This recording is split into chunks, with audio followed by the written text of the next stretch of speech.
방역 완화로 여행 수요가 급증하고 있는 가운데 항공대란은 점점 심각해지고 있습니다.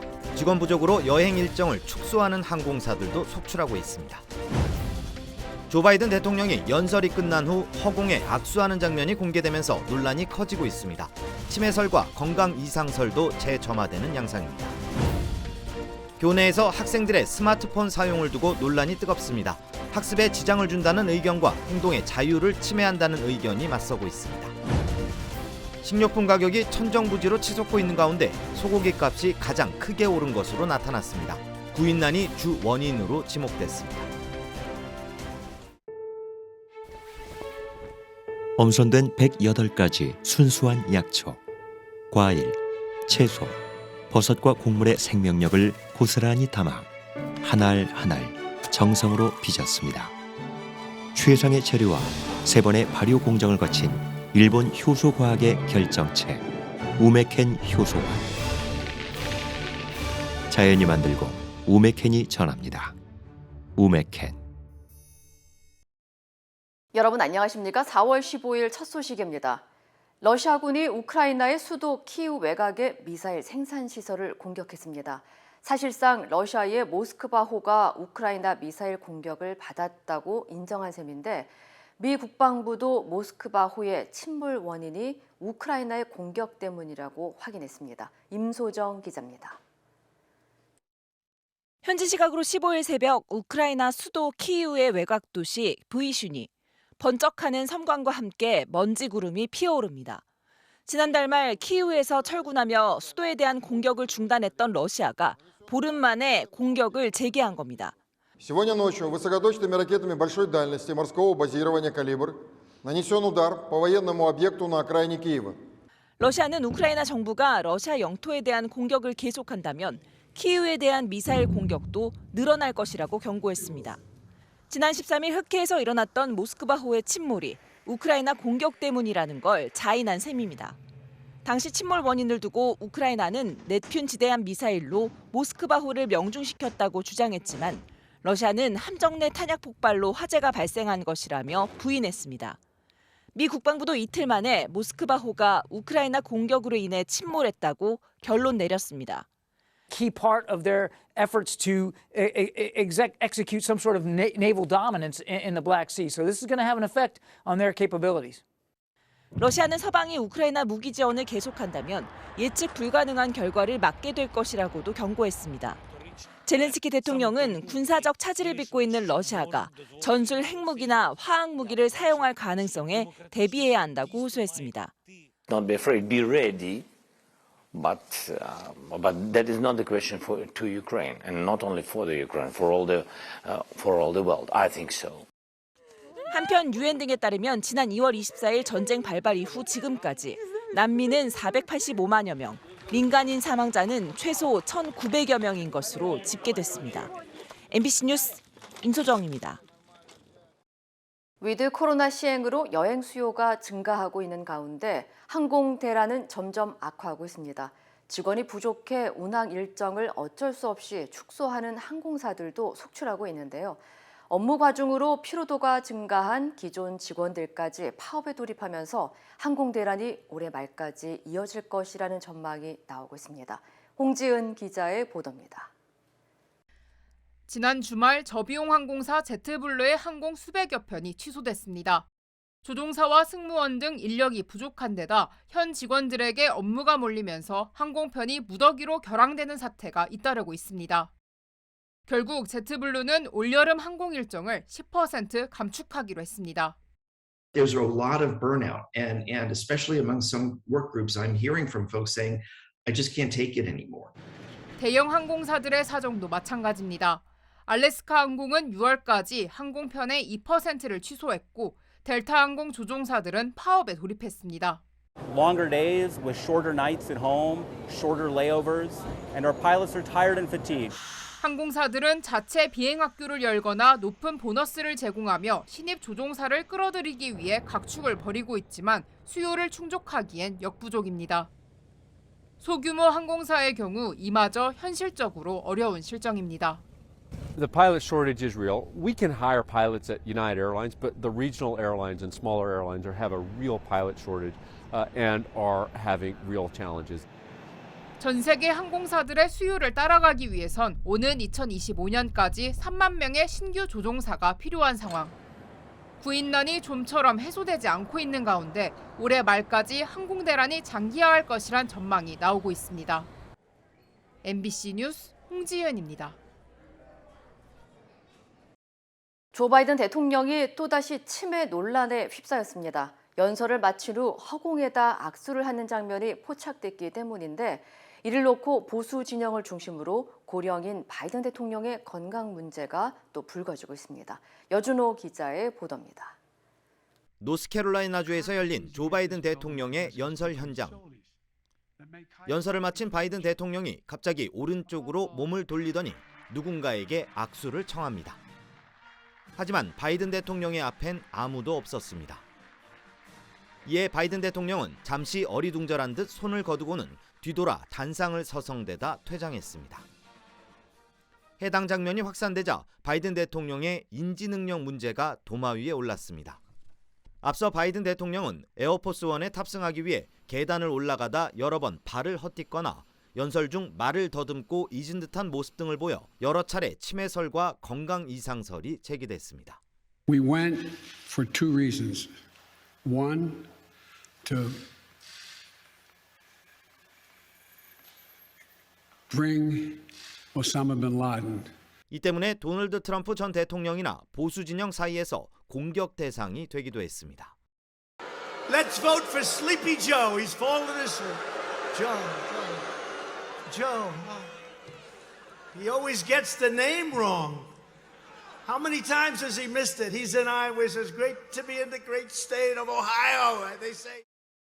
이와 관련해 공화당 테드 크루즈 상원의원은 자신의 SNS에 눈을 굴리는 이모티콘을 올려 논란을 키웠습니다. 바이든 대통령이 1942년생의 고령이라는 점 역시 치매설에 더욱 불을 지피고 있습니다. MBC 뉴스 여준호입니다. 교내 학생들의 스마트폰 사용을 금지하는 규칙을 두고 찬반 여론이 맞서고 있습니다. 버지니아주의 헐던 고등학교는 스마트폰이 학습 집중력을 저해한다는 이유로 지난 11일부터 쉬는 시간과 점심시간을 제외한 수업 시간에서 스마트폰 사용을 전면 금지했습니다. 이에 대해 학생들은 수업 시간에 스마트폰을 적절히 활용하면 학습 효과를 극대화시킬 수 있다며 휴대폰 사용을 전면 금지하는 것은 행동의 자유를 침해하는 행위라고 반박했습니다. Kids being constantly on their cell phones is a huge distraction. It's disrespectful to the teachers, and how are they learning if they're on their phones all the time? We needed to talk to our mom, check our schedules, take notes, all that stuff. Not just for texting and everything. Like it's like a necessity to have your phone. But I understand why they could be irritated about the phones, but I don't think that means like cut off phones. Like 100%. 런던 정치경제대학의 논문에 따르면 스마트폰 사용을 금지한 91개 학교를 조사한 결과 금지령이 시행된 이후 학생들의 성적이 현저히 증가한 것으로 나타났습니다. 지난 2020년부터 캘리포니아주에서는 학교와 교육부 측이 학생들의 스마트폰 사용을 제한하거나 금지하는 권한을 부여했으며 어떤 정책이든 의료적 지원이 필요하거나 긴급 상황에 처해질 때는 스마트폰 사용을 허용하고 있습니다. 이외에도 학생의 개별 교육 프로그램에 따라 스마트폰 소지와 사용이 가능합니다. 자동차 리스처럼 반려견을 임대하는 사업을 한 불법 업체가 적발됐습니다. 매사추세츠주 검찰은 소비자들에게 매달 돈을 받고 수백 마리의 반려견을 임대해준 혐의로 재판에 넘겨진 몬트레이 파이낸셜 서비스 금융사가 유죄를 인정하고 $93만 달러의 합의금을 내기로 했다고 밝혔습니다. 또 회사는 임대자들에게 반려견 소유권을 넘기고 손해배상금으로 $17만 5천 달러를 지급하기로 했으며 매사추세츠주에는 $5만 달러를 내야 합니다. 검찰에 따르면 이 금융사는 소비자가 계약 기간 동안 매달 반려견 임대료를 지불하고 계약이 만료되면 추가 비용을 내고 반려견을 완전히 소유하거나 원치 않으면 반납하는 방식으로 반려견 리스를 해온 것으로 드러났습니다. 마우라 힐리 매사추세츠 법무장관은 주법에 따라 반려견 리스는 불법인 만큼 반려견 임대라는 착취적인 관행을 중단하기 위한 단속을 강화할 방침이라고 전했습니다. 미국의 소비자 물가지수가 최대 상승폭을 기록한 가운데 식료품 가격도 천정부지로 치솟고 있습니다. 연방 농무부에 따르면 코로나19 여파로 육류 포장 산업의 구인난 심화로 인해 지난 1년 동안 소고기류의 가격은 20.4% 급증하면서 식료품 가운데 가장 큰 인상폭을 나타냈습니다.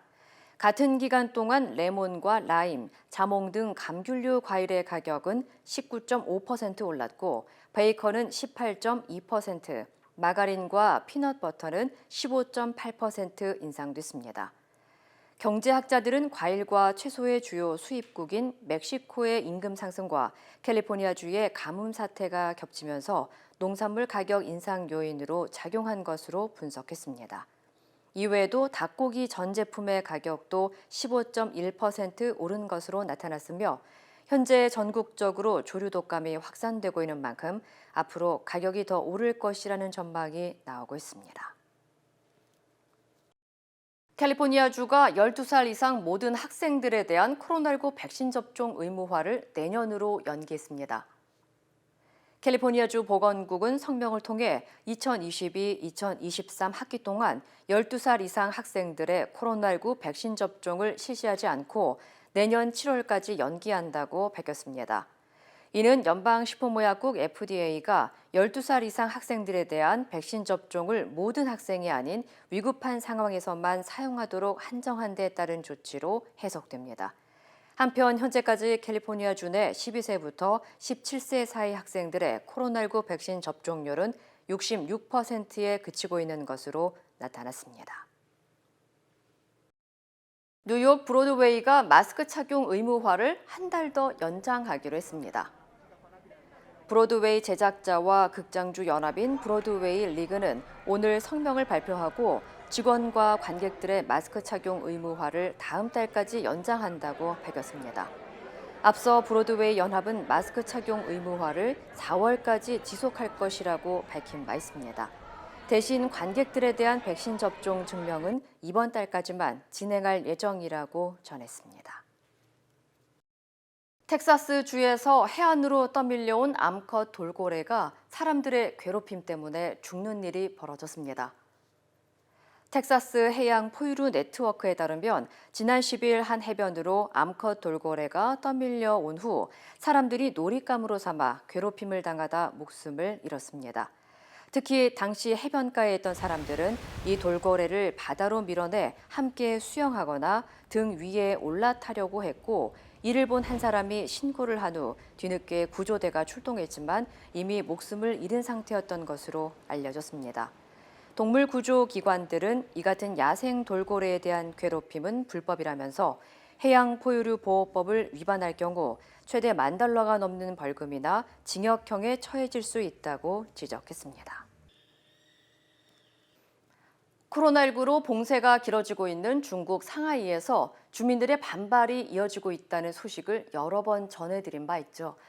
그런데 최근에 이 시위의 양상이 공권력에 대한 공격적인 반발로 표출이 되고 있습니다.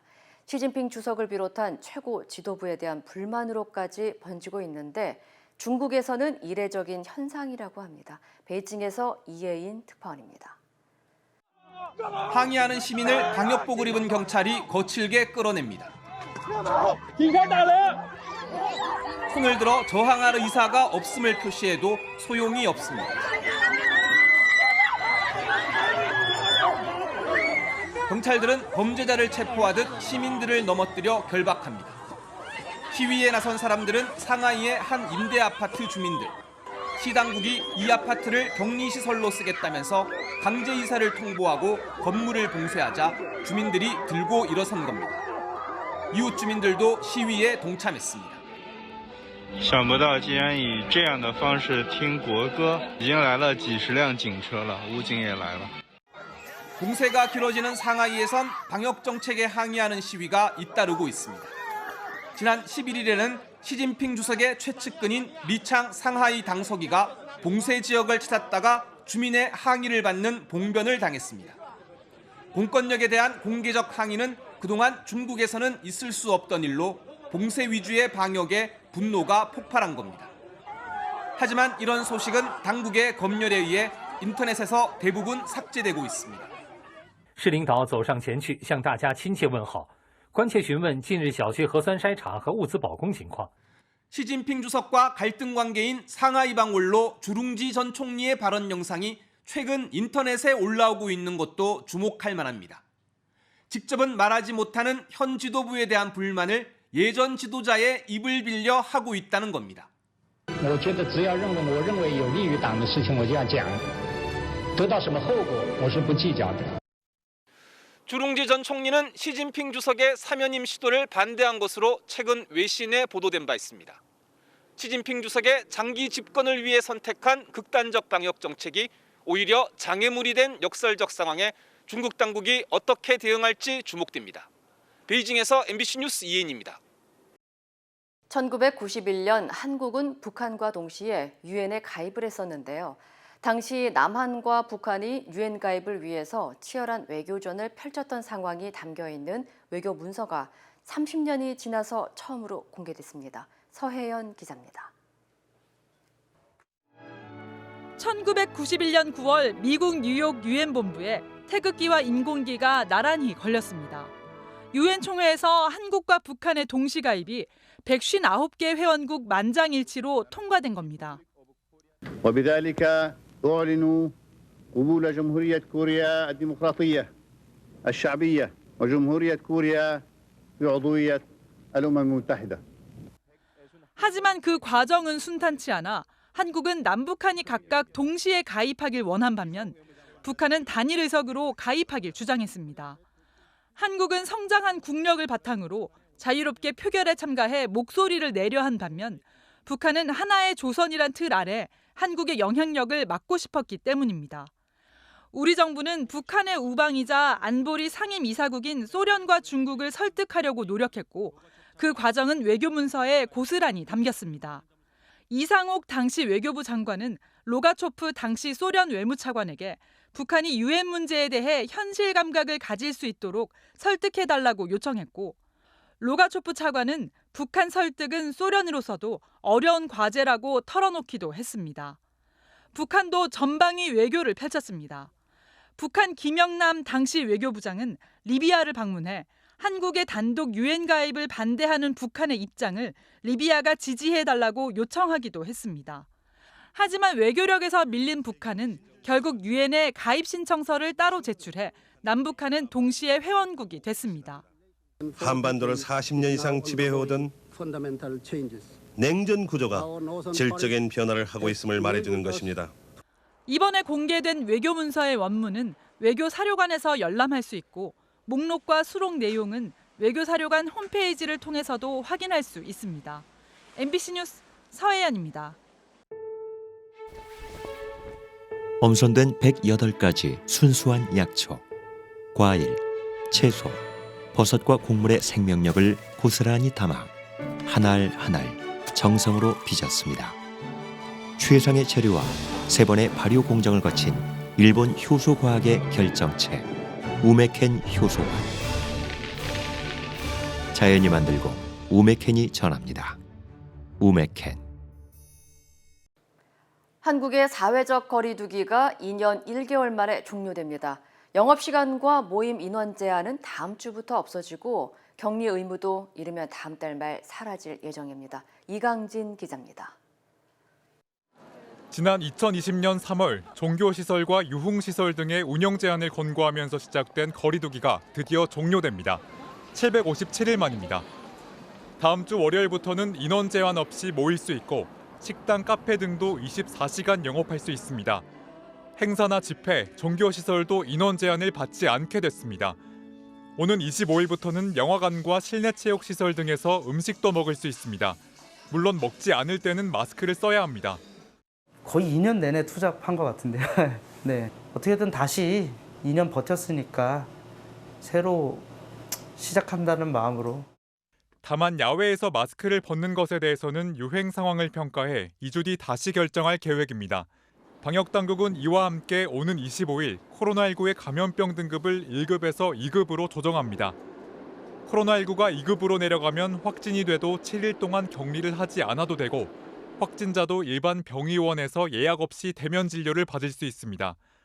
지금까지 무료였던 외래 진료와 입원비는 모두 건강보험과 환자 본인이 부담해야 합니다.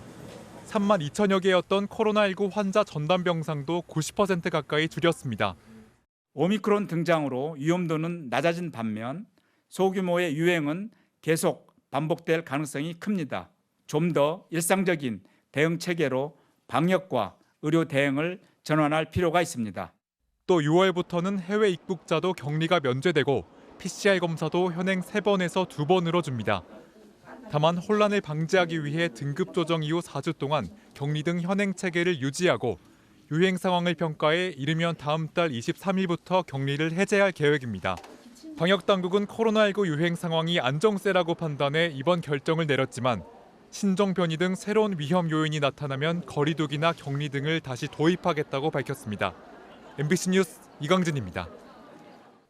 민주당이 추진 중인 검찰 수사권 분리에 대해 한동훈 법무부 장관 후보자가 야반도주라며 거칠게 비난했습니다. 민주당은 오만방자한 언행이라고 받아치며 검찰 수사권 조정 법안을 발의하고 본격적인 처리 절차에 들어갔습니다. 김민찬 기자입니다. 인사청문회 준비 사무실로 첫 출근을 한 한동훈 법무부 장관 후보자. 검찰을 두려워해야 할 것은 오직 범죄자뿐이라며 민주당이 문재인 정부의 치부를 덮기 위해 수사권 분리를 무리하게 추진한다고 비난했습니다. 지난 5년간 무슨 일이 있었길래 이렇게 명분 없는 야반 도주까지 벌여야 되는지 국민들께서 많이 궁금해하실 거라고 생각합니다. 한 후보자의 발언이 전해지자 국민의힘 이준석 대표는 당의 입장과 일치한다며 힘을 실었습니다. 반면 민주당은 윤석열 정부의 소통령답다며 민주당을 향한 복수의 칼날과 사나운 발톱을 감추지 않고 드러낸 것이라고 맹비난했습니다. 그러면서 오만방자하다며 인사청문회 전에 이미 퇴장이라고 지적했습니다. 권력기관의 개혁과 개편에 대해서 야반 도주국이라고 폄훼했습니다. 인사청문을 앞둔 후보자라고 보기 어려운 오만방자한 언행입니다. 여기에 민주당의 법안 강행 처리를 비판하던 정의당마저 국회에 대한 모독이라며 강하게 반발했습니다. 검찰 수사권 조정이 야반 도주면 한동훈 검사를 법무부 장관 후보로 지명한 것은 대낮 활극입니다. 그러면서 멈추지 않는 검찰 개혁에 대한 요구는 검찰 스스로 자초한 일이라며 한 후보자가 장관이 되면 대통령과 검찰이 한 몸통이 된다고 비판했습니다. 민주당은 검찰에 남아있는 6대 중대범죄 수사권을 박탈하고 기소권만 남겨놓는 법안을 국회에 제출했습니다. 4월 말 본회의에서 통과시킨 뒤 다음 달 3일 문재인 정부 마지막 국무회의에서 법안 공포를 한다는 계획입니다. MBC 뉴스 김민찬입니다. 북한이 최대의 명절이라는 김일성 주석 생일을 맞아 평양에서 대규모 야외 행사를 열었습니다. 아직까지는 열병식 대신 불꽃놀이 같은 행사로 자축하는 분위기인데 하지만 도발 시점이 미뤄진 것뿐이라는 시각도 있습니다. 곽승규 기자입니다. 평양의 밤하늘에 불꽃이 쉼없이 터집니다.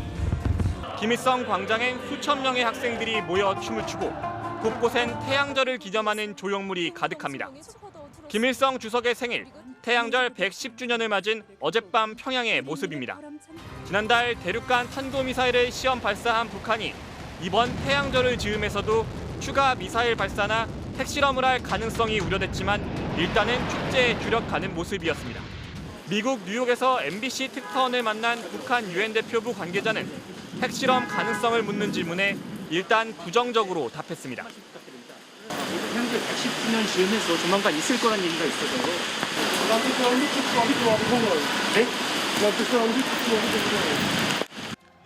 북한은 김정은 집권 10주년과 맞물린 이번 태양절은 아파트 건설 등 치적 과시에 집중하면서 군사 도발의 시점은 저울질하는 모양새입니다. 특히 열흘 뒤인 오는 25일에 맞는 조선인민군 창군 90주년이 군사적 의미가 큰 만큼 대규모 열병식 등 무력 시위에 나설 가능성이 높습니다. 4월 15일 김일성 생일 계기뿐만 아니라 4월 25일 조선인민혁명군 창건일 등 계기에도 열병식이 진행될 수 있는 가능성에 대해서도 종합적으로 고려하면서 미국의 북한 전문 매체 38노스가 풍계리 핵실험장을 복구하는 작업이 계속되고 있다고 보도하는 등 한국의 새 정부 출범 등에 맞춘 핵실험 가능성도 여전히 우려됩니다. MBC 뉴스 곽승규입니다. 페이스북 창업자인 마크 저커버그가 가상세계에서 물건을 사고 팔 수 있는 서비스를 제공하기로 했습니다. 테슬라 CEO인 일론 머스크는 SNS 회사인 트위터를 아예 인수하겠다고 선언했는데요. 전 세계 IT 생태계를 뒤흔들어 놓을 따끈따끈한 화제의 소식 전해드리겠습니다. 실리콘밸리 손재건 대표, 오늘은 스튜디오에서 함께하겠습니다. 안녕하십니까? 예, 안녕하세요. 예, 자, 이 메타, 페이스북이 바뀐 이름이 메타죠. 이 메타가 가상세계에서도 물건을 사고 팔 수 있도록 관련 서비스를 제공한다고요? 그렇습니다. 가상현실에서 물건을 사고 파는 것이 이제 유행할 것으로 보입니다. 페이스북 모회사 메타의 막 저커버그 최고 경영자가 자사의 가상현실 플랫폼인 호라이즌 월드에서 사람들이 가상 상품을 사고 팔기 쉽게 하겠다고 밝혔는데요. 예. 저커버그 CEO는 지난 11일 가상 세계에서 콘텐츠 창작자들이 가상 자산과 경험을 팔도록 해줄 새로운 도구를 시험하고 있다고 밝혔는데 이제 실행에 옮긴 것입니다. 일명 저커벅스라고 하는 가상 재화를 만들어서 이를 사용토록 하겠다는 구상인데요. 이렇게 되면 사람들이 가상현실에서 몸에 부착할 수 있는 액세서리를 만들고 팔거나 특정 가상 세계에 유료로 입장하는 서비스를 제공받을 수 있게 됩니다. 이런 서비스는 기술적으로 충분히 가능했지만 메타는 그동안 제공하지 않았는데요. 최근에 상황이 달라졌습니다. 메타버스 서비스인 디센트럴랜드 등에서 미술품부터 부동산까지 각종 자산이 거래된 것입니다. 이제 가상 세계에서도 돈을 벌 수 있다는 인식이 퍼졌고요. 메타가 적극적으로 이 시장에 뛰어든 것입니다. 예. 실제로 지난해 12월 미국의 인기 힙합 가수죠. 스눕독이 메타버스 스눕버스라는 데서 가상 부동산을 팔았는데 45억 달러, 우리 돈으로 약 5억 5천만 원을 지불해서 화제가 되기도 했습니다. 그런데 논란도 있습니다. 거래가 성사될 때마다 수수료를 떼간다는 점인데요. 이 수수료 비율이 엄청납니다. 미국 언론에 따르면 메타는 이 호라이즌 월드에서 거래되는 디지털 자산 거래 가격의 무려 47.5%를 수수료로 부과한다고 합니다. 게임 아이템이나 시각 효과, 또 대체 불가능 토큰 등을 거래할 때 이 번 돈의 47.5%를 메타에 지불해야 한다는 것입니다. 그래서 개발자들의 큰 반발을 사고 있습니다. 그렇군요. 자, 지난주에 일론 머스크 이 테슬라 CEO가 트위터의 일대 주주가 됐다, 이런 소식을 전해주셨는데 아예 이걸 사겠다, 이런 이야기를 이번에 했다고요? 그렇습니다. 방금 나온 소식인데요. 미국 시간으로 14일 일론 머스크가 트위터를 총 430억 달러, 약 52조 7,825억 원에 인수하겠다고 선언했습니다. 예. 트위터 1대 주주에 오르고 또 이사회에 들어가면서 실질적으로 주인 행세를 하려 했는데 내부 반발이 나오자 이번에는 적대적 인수합병을 하려는 것입니다. 구체적으로요, 머스크는 트위터 지분 100%를 주당 54.2달러, 약 66,530원에 현금으로 인수한다는 조건을 제시했습니다. 예. 마스크는 트위터에 보낸 인수 제안서에서 트위터가 전 세계 표현의 자유를 위한 플랫폼이 될 것으로 믿고 투자했다. 그러나 투자한 현재로는 사회적 요건을 충족하지 못할 것이라는 것을 깨달았다라고 밝혔습니다. 현재 이제 트위터가 상장이 돼 있는데요. 100% 지분을 인수해서 개인 기업으로 변화시키겠다는 것입니다. 예. 이에 대한 반응은 좀 크게 엇갈리고 있습니다. 일론 머스크의 유명세와 영향력으로 인해서 빨리 개선될 것이다라는 의견도 있습니다. 하지만 트위터가 한 개인이 좌우하는 서비스가 되면 안 된다라고 하는 반발도 큰데요. 예. 실제로 일론 머스크는 트위터의 주가에 영향을 미치는 직설적인 그동안 발언을 해왔죠. 그래서 집단 소송을 당하기도 했는데요. 한 국가의 대통령이나 정부보다 영향력이 큰 새로운 형태의 언론 재벌이 되려는 것이 아니냐라는 비판이 나오고 있습니다. 그렇군요. 다른 이야기도 좀 해보겠습니다. 자, 요즘엔 인공지능이 뭐 소설도 쓰고 시도 짓고 하는데 이걸 구글이 스팸 처리를 한다고 하는데 이게 어떤 얘기입니까? 예, 재밌는 소식이죠. 구글의 검색권이자 존 뮬러가 최근 유럽에서 열린 한 컨퍼런스에서 구글의 알고리즘이 AI 생성 콘텐츠를 스팸으로 분류하고 있다고 전했습니다. 예. 인공지능 기술이 크게 발전해서 설득력 있고 인간이 할 수 있는 것과 비슷한 콘텐츠를 내놓다고 하더라도 양질의 콘텐츠로 간주할 수는 없다고 한 것입니다. 사실 이제 구글의 이런 정책은 새로운 것이 아닌데요. 구글은 AI 콘텐츠가 웹마스터 가이드라인에 위배된다고 하면서 이를 스팸으로 간주한다고 밝힌 바 있는데요. 이 AI 발전에도 이런 정책을 유지하는 것은 책임론이 나오고 있기 때문입니다. AI가 뉴스를 만들 수는 있어도 구글은 이를 뉴스 섹션으로 포함한 것을 허용하지 않겠다라고 강조했습니다. 인간과 인공지능의 작업을 혼돈하지 않도록 명확히 구분하겠다는 것입니다. 예. 아무리 기술이 발달하더라도 AI가 생성한 콘텐츠를 검수할 수 있는 인간의 가치 판단이 여전히 남아 있어야 한다는 것입니다. 알파고를 만들었죠. 구글의 딥마인드를 포함해서 최근 인공지능 기술이 크게 발전하고 있는데요. 이 기술을 책임 있게 활용하자라는 것은 지금 실리콘밸리에서 가장 중요한 이슈가 되고 있습니다. 예, 오늘 말씀은 여기까지 듣겠습니다. 더밀크의 손재건 대표 함께했습니다. 고맙습니다. 감사합니다.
이상으로 4월 15일 금요일 뉴스를 마칩니다. 시청해주신 여러분 고맙습니다.